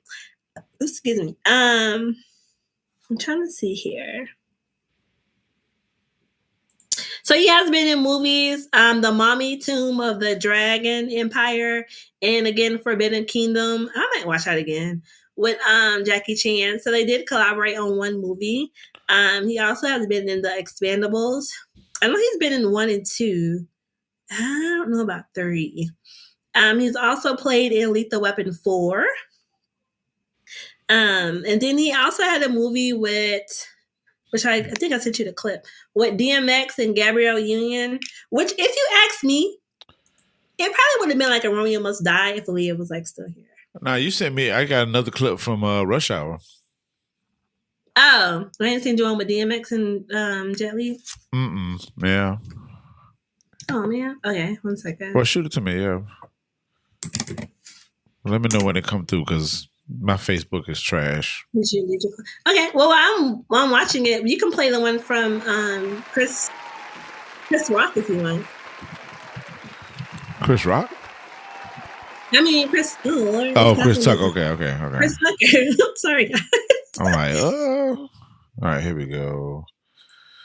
And this is on you? Rush Hour 3. No, not me. You. Yes. You said what now?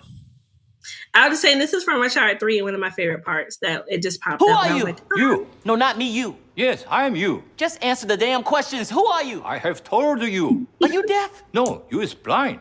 I'm not blind. You blind. That is what I just said. You just said what? I did not say what. I said you. That's what I'm asking you. And you is answering. Shut up. You. Yes? Not you, him.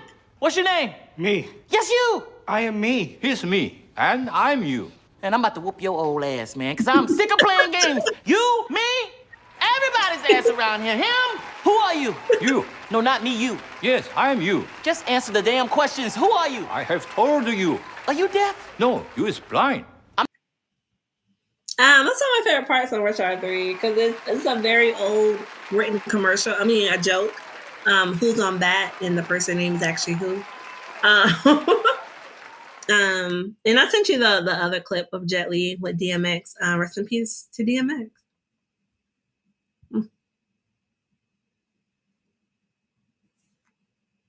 And this was Cradle to the Grave.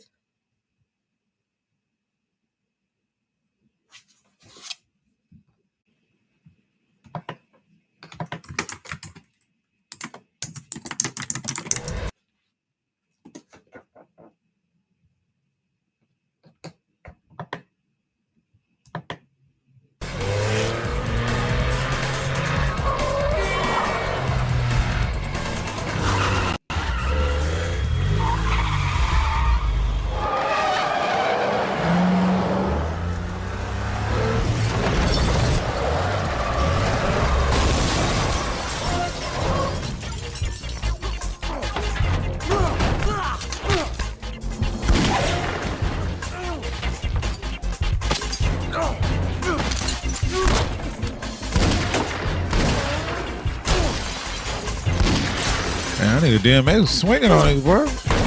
Yeah. Give us the stones. How many times I gotta tell you people, I'm a businessman. Make me a fucking offer. Here's your offer. Shit ain't gonna work, Holmes. Because I don't have the stones. You're gonna tell us where they are.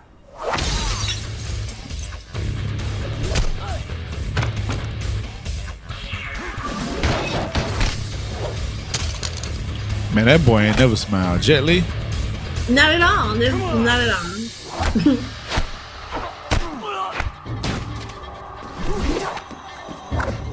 And so look at this part, and then you can pause it.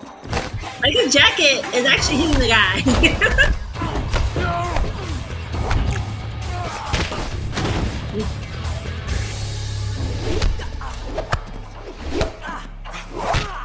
Ow. Just good grief. Help him up, friend. Help him up. Huh? I said, help him up.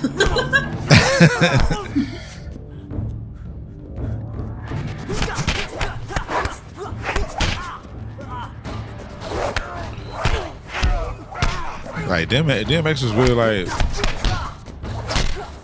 really handling business. Yeah, he's handling his own.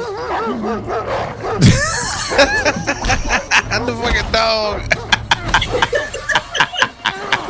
Oh, no. I'm sorry, I had to go back on there. No problem.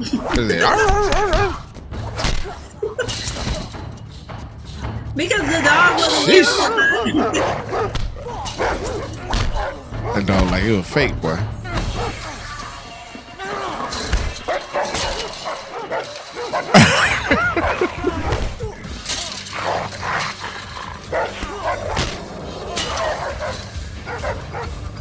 Oh, they're in this together.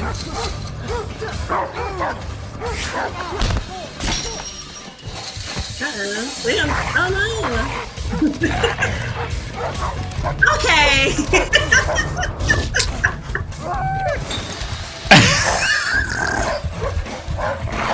Look, DMX becomes Superman.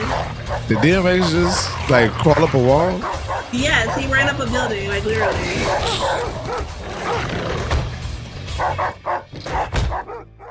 That's a smart thinking there.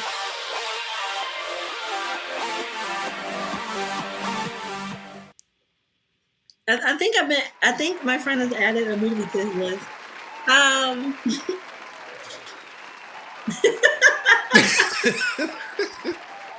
Boom, boom, boom, boom. Random dog.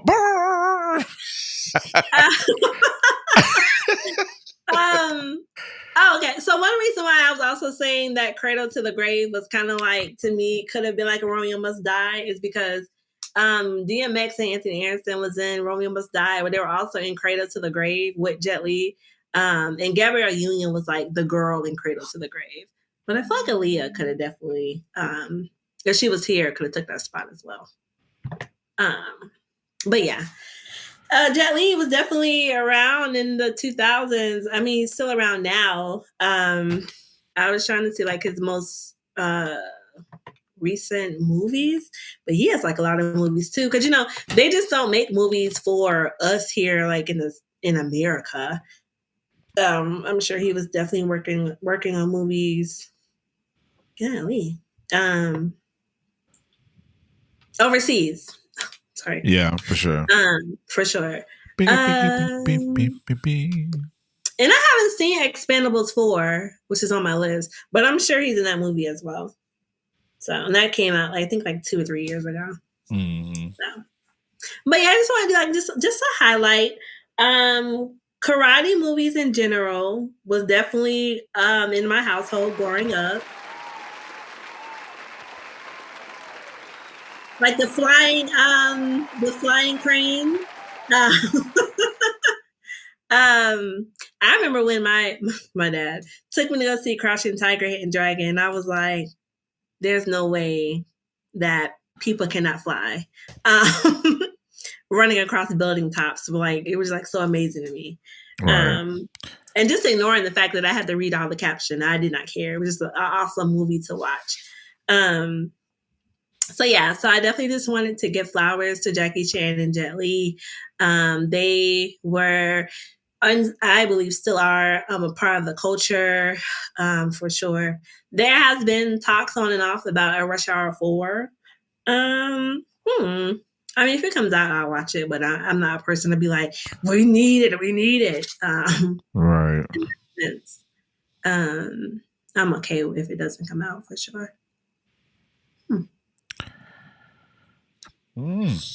So friend, did you have any other movies outside of for Jet Li that you can think of?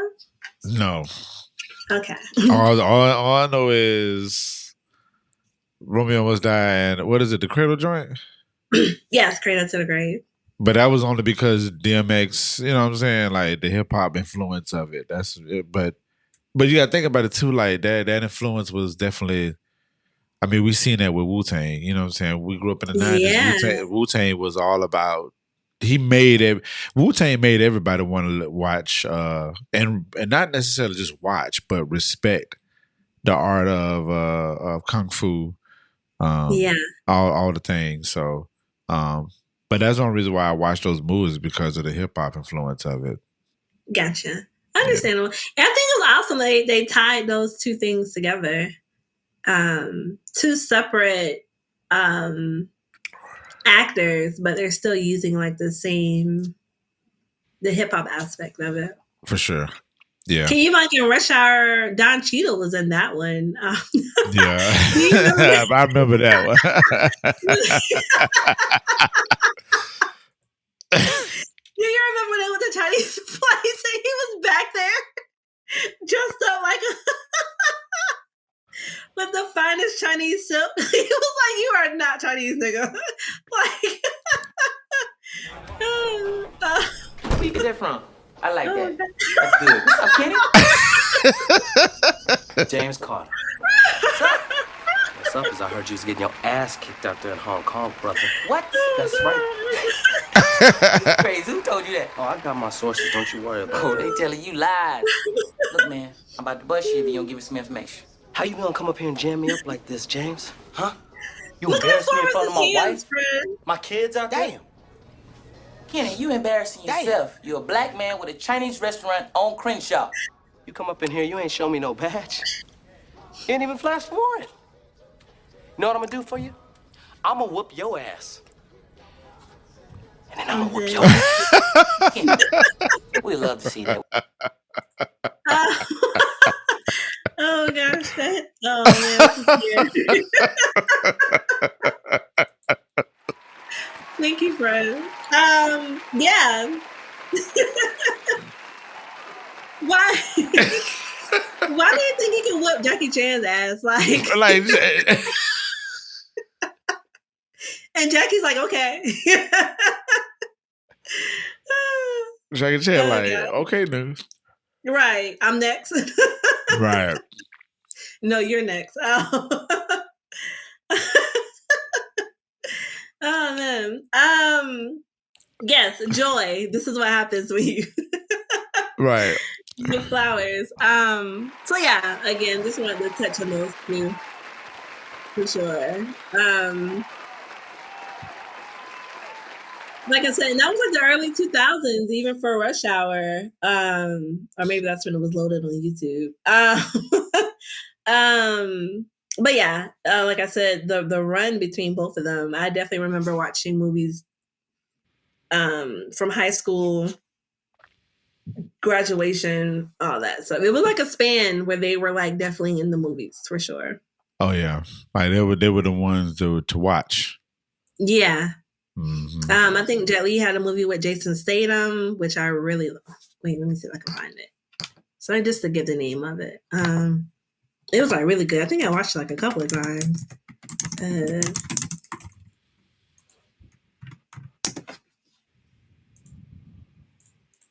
Oh, The One.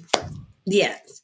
If you the people are listening, The One was like really good with Jason Statham and Jet Li, and I think a minute. What's that movie? Delroy Lindo, the father from Romeo Must Die, was in that movie, The One, with Jet Li and Jason Statham. So yeah, there's like a lot of connections there. But yeah, please definitely, have like a memory moment and go check out Rush Hour 1, 2, and 3 or Romeo Must Die. They playing all of that. They playing all of that on what, TNT, TBS or whatever. TNT, TBS, VH1, yeah, all MTV, BET. BET, anything but Viacom, I'm believing now. UBN, yeah. I think the E channel, which is like entertainment, had like every John Wick movie every weekend, which I watch like every one of them every time. So yeah, they'll definitely be on your TV. If not, definitely on somebody's streaming services for sure. Right. So yeah. Okay, friend, that was my acknowledgement of Jet Li and Jackie Chan. Good dilly, friend. Takeaways? I am thankful for this back down memory lane. Watching these clips of these movies definitely brought back some memories, and with that brings joy. So it's okay to look back on the past and find joy there for sure. Indeed. My takeaway. I mean, I'll do the same. I'm probably gonna go watch a Jet Li movie for sure. They're really good. Just for the culture, I'll go find me a Jet Li movie.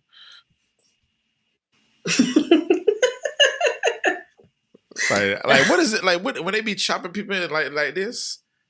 Like this? I want to learn how to get right here. I see that, and then yes, like I just want to learn like because it'd be just moment of shock. Right. Right.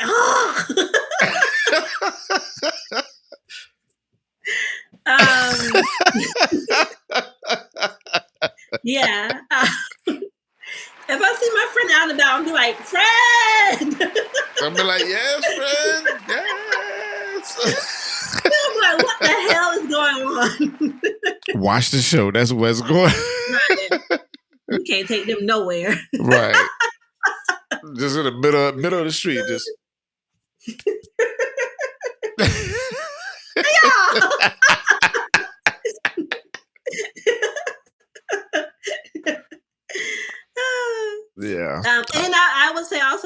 stay true to your craft. I mean, I wonder if hip hop came to Jackie Chan and Jet Li, or the Jet Li and Jackie Chan come to hip hop. But however it went, it was a good collaboration. I mean, sure. DMX.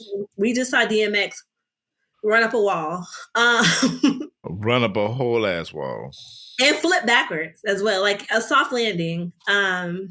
Yeah. And you know, Jet Li had that took Aaliyah and like was fighting like a whole woman, and Romeo Must Die. So, so it was definitely like intertwined like very well. Wow. Sure. Sweet. Yeah. All right, friend. But let them know where they can find you at. Yeah, friend, can you pull up my website? Can you do that, please? I'm trying to figure out the best way to not market, but to push my new blog post, my new book and balloon. Looks so lovely. As you can see, I did do a book and balloon for the Parable of the Sower. Thank you. Yeah, that's my new book and bloom, which I love the title. But yes, you can find me on the website, crowned.com. If my friend just want to scroll down, thank you. And you can scroll down. Book and Bloom is where I do my book reviews on the books that I do read.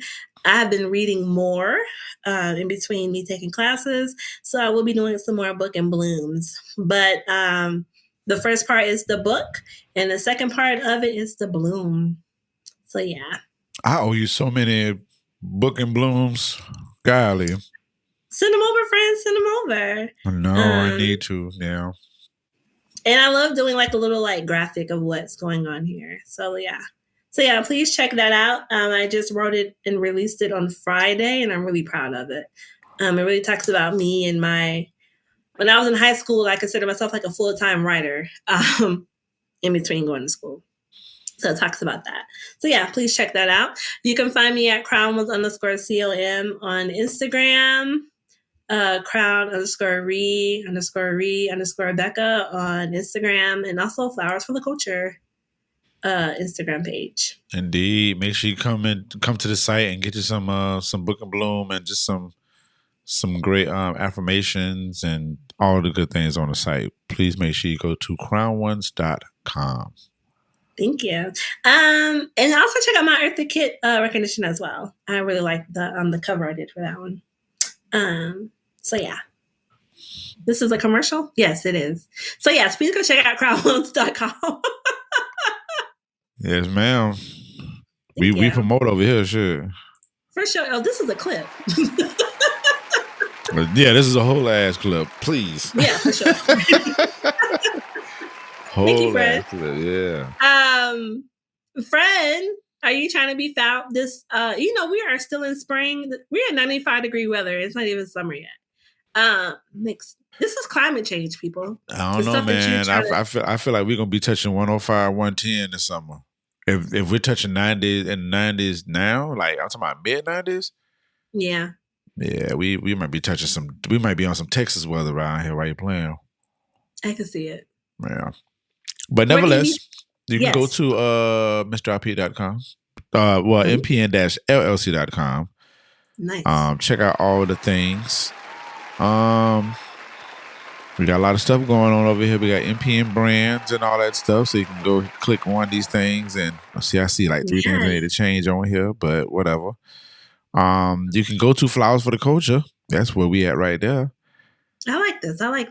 All of this work that we got here, man. Some of that spread. These are all the people that we've given flowers to. And I'm sorry. I'll get under 3,000 for sure. Yeah, man. Yeah. So that's where you can find me at. We got the NPN radio action going on over here. Listen to some radio. Yeah. Moonchild is currently playing at the moment.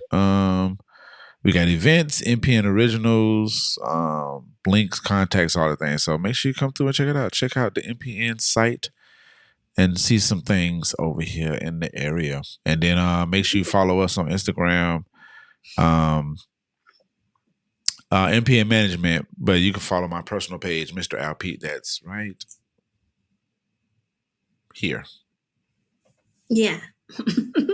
That. Yeah. So follow me on Threads, Instagram, and Facebook. And that's where we be hanging at. I am getting Threads Sunday. Yeah. Yeah, you just got to claim it. I mean, you just go through Instagram and click a button and it'll be right there. My mom keeps sending me stuff on Threads, and I'm like, I don't have it yet, Mom. Damn, your mom on Threads? Oh, ReRe. Yeah. Hey, my nephew, when we were out and about, and I was like, ugh.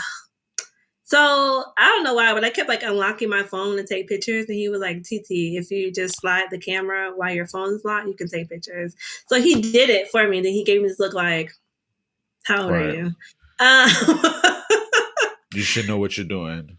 Right. I was like, oh, I feel old. I was like, oh, thank you. And he was like, like disgusted. Like, why don't you know this?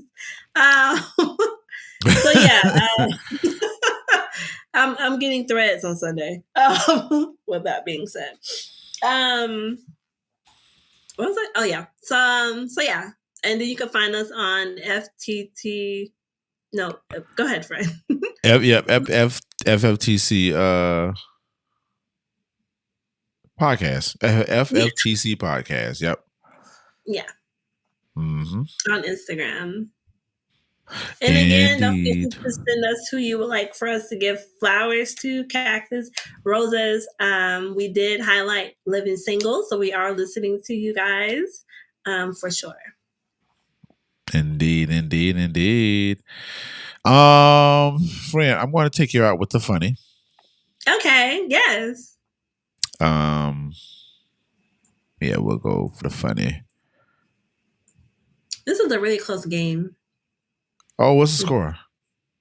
62-68. OKC with 68. We're in the third quarter. 2 minutes and 30 seconds. Are you going for someone, friend, on the West? On the West? No, not necessarily. I mean, it would be cool to see AE get something, but I'm not necessarily going for anybody. Okay. The Lakers are out and the Magic are out, so I was like, bust. Yeah, I was going for the Warriors. Then I was going for anyone who represented Florida. Right. Miami got out of that. Well, no, Orlando got out of that first, and then Miami. Yeah. They followed each other, but Miami was playing like, this is our last game, guys. Right. Yeah, they was tired. So. But yeah, I wouldn't mind either one of them winning. I think both would be like their first time getting this close in like years. So yeah, we'll see. Okay. All right. Okay, you're funny, friend. I'm sorry. No, yeah, we're gonna close it out. So with some singing, with Jackie Chan singing. Yes, the infamous war. So up in there, that's how you get shot. I'm sorry. Like he was giving the rules to like.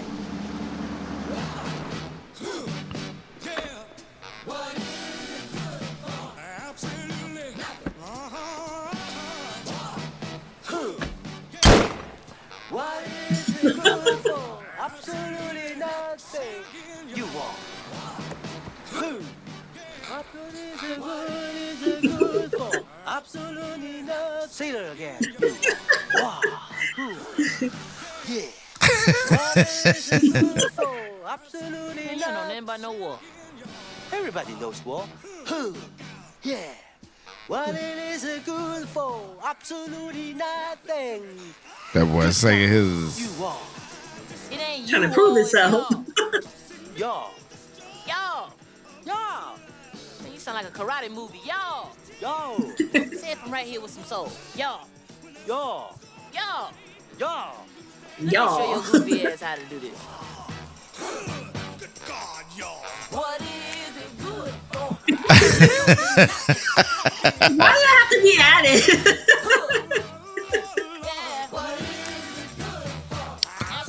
They probably did that shit on the spot, man. I probably did.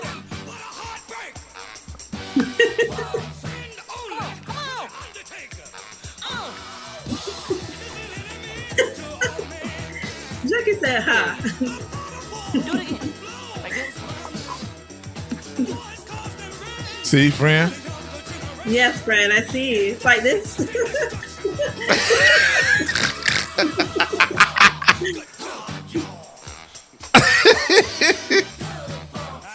Is left the car on?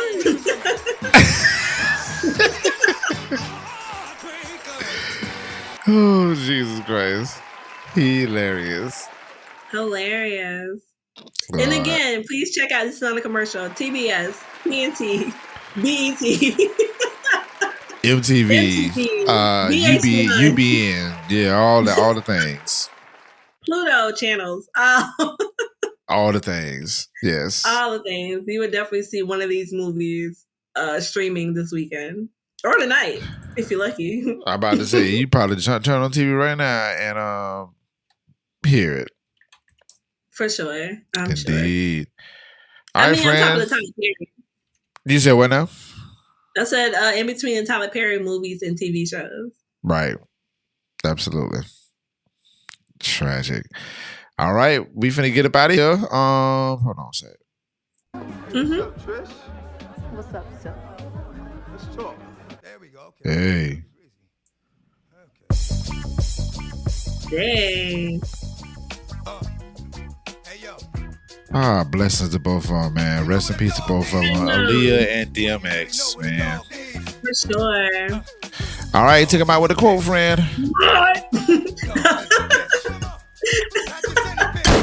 How about that?